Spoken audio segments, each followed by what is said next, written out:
Lexit Nos, il nous a aimés, encyclique du pape François sur l'amour humain et divin du cœur de Jésus. Les raisons du cœur, numéro 154. Il pourrait sembler que cette expression de dévotion n'ait pas de support théologique suffisant. Mais en réalité, le cœur a ses raisons. Le sensus fidelium perçoit qu'il y a là quelque chose de mystérieux qui dépasse notre logique humaine et que la passion du Christ n'est pas un simple fait du passé, nous pouvons y participer par la foi. Méditer le don de soi du Christ sur la croix est plus qu'un simple souvenir pour la piété des fidèles. Cette conviction est solidement fondée dans la théologie.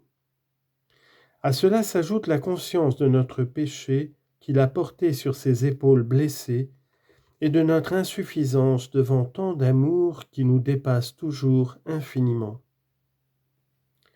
Quoi qu'il en soit, nous nous demandons comment il est possible d'être en relation avec le Christ vivant, ressuscité, pleinement heureux, et en même temps de le consoler dans sa passion.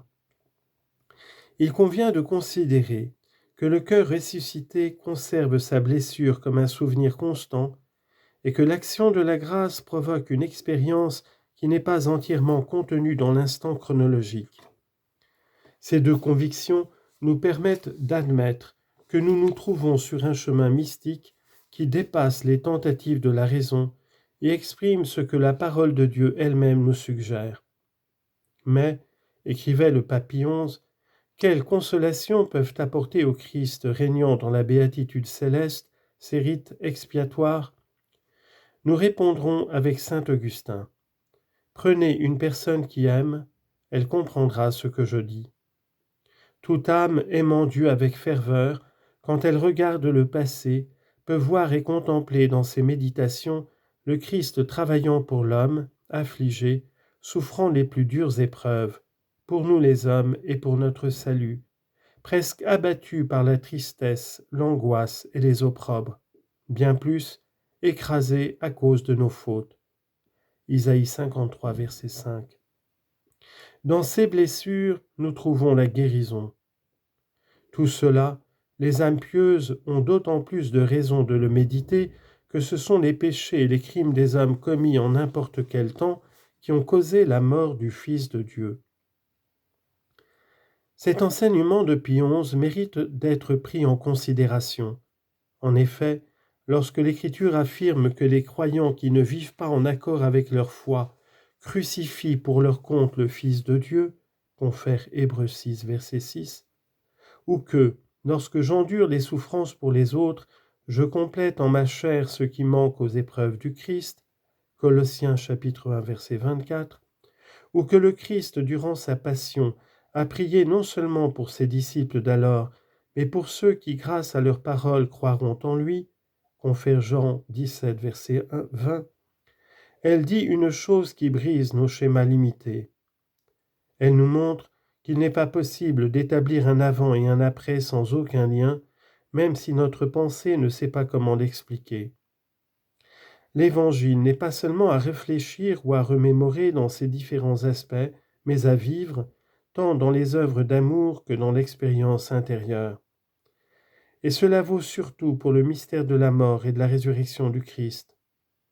Les séparations temporelles que notre esprit utilise ne semblent pas contenir la vérité de cette expérience croyante dans laquelle se fusionne l'union avec le Christ souffrant, et en même temps la force, la consolation et l'amitié dont nous jouissons avec le ressuscité. Voyons alors l'unité du mystère pascal dans ces deux aspects inséparables qui s'éclairent mutuellement. Ce mystère unique, rendu présent par la grâce dans ces deux dimensions, fait que nos souffrances sont illuminées et transfigurées par la lumière pascale de l'amour, alors même que nous cherchons à offrir quelque chose au Christ pour le consoler. Nous participons à ce mystère dans notre vie concrète parce que, par avance, le Christ a voulu participer à notre vie. Il a voulu par avance vivre en tant que tête ce que son corps ecclésial allait vivre, tant dans les blessures que dans les consolations. Lorsque nous vivons dans la grâce de Dieu, cette participation mutuelle devient une expérience spirituelle. En définitive, le ressuscité, par l'action de sa grâce, nous permet d'être mystérieusement unis à sa passion.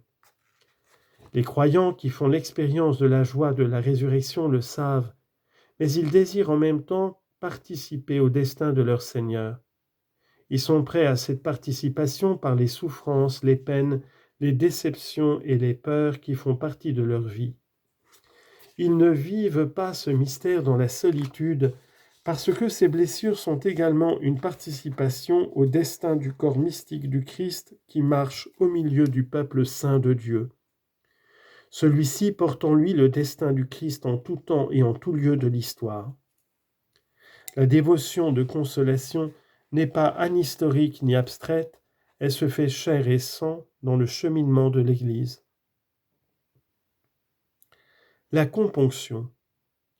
Le désir nécessaire de consoler le Christ, qui naît de la souffrance en contemplant ce qu'il a enduré pour nous, se nourrit aussi de la reconnaissance sincère de nos servitudes, de nos attachements, de nos manques de joie dans la foi, de nos vaines recherches, et au-delà de nos péchés concrets, de la non-correspondance de nos cœurs à son amour et à son projet.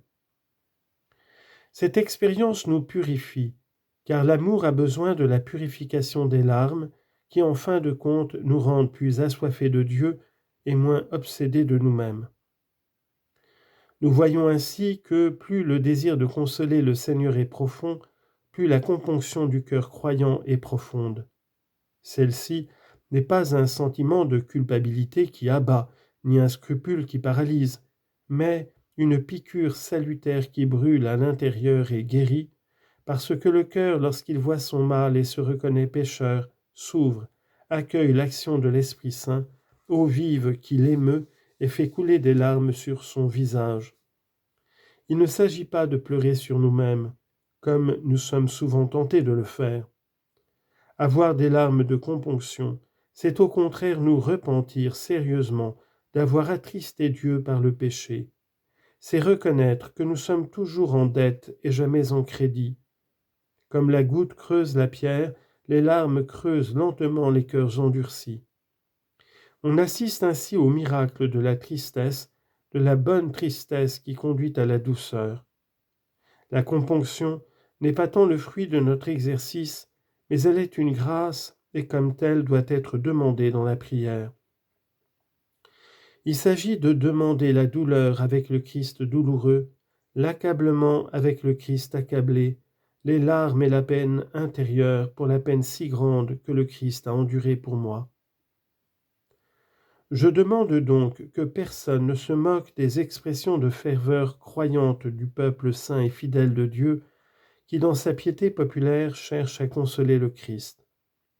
Et j'invite chacun à se demander s'il n'y a pas davantage de rationalité, de vérité et de sagesse dans certaines manifestations de cet amour qui cherche à consoler le Seigneur que dans les froids, distants, calculés et minuscules actes d'amour dont nous sommes capables, nous qui prétendons posséder une foi plus réfléchie, plus cultivée et plus mature. Consoler pour consoler. Nous sommes consolés dans cette contemplation du Christ donné jusqu'au bout. La douleur que nous ressentons dans notre cœur cède la place à une confiance totale, et il ne reste à la fin que de la gratitude, de la tendresse, de la paix, son amour régnant dans notre vie. La componction ne provoque pas d'angoisse, mais soulage l'âme de ses fardeaux parce qu'elle agit dans la blessure du cœur en nous disposant à recevoir la caresse du Seigneur. Et notre souffrance s'unit à celle du Christ sur la croix, car affirmer que la grâce nous permet de surmonter toutes les distances, c'est affirmer aussi que le Christ, lorsqu'il souffrait, s'unissait aux souffrances de ses disciples tout au long de l'histoire. Ainsi, lorsque nous souffrons, nous pouvons éprouver la consolation intérieure de savoir que le Christ lui-même souffre avec nous. Désireux de le consoler, nous en sortons consolés. Mais à un moment donné de cette contemplation du cœur croyant, l'appel dramatique du Seigneur doit retentir. « Consolez, consolez mon peuple ». Isaïe chapitre 40 verset 1. Et nous viennent à l'esprit les paroles de saint Paul qui nous rappellent que Dieu console, afin que, par la consolation que nous-mêmes recevons de Dieu, nous puissions consoler les autres en quelque tribulation que ce soit. 2 Corinthiens chapitre 1 verset 4. Cela nous invite à chercher à approfondir la dimension communautaire, sociale et missionnaire de toute dévotion authentique au cœur du Christ. En même temps que le cœur du Christ nous conduit au Père, il nous envoie vers nos frères. Dans les fruits de service, de fraternité et de mission que le cœur du Christ produit à travers nous, la volonté du Père s'accomplit. De la sorte, le cercle se referme. Citation, « C'est la gloire de mon Père que vous portiez beaucoup de fruits. » Jean chapitre 15, verset 8.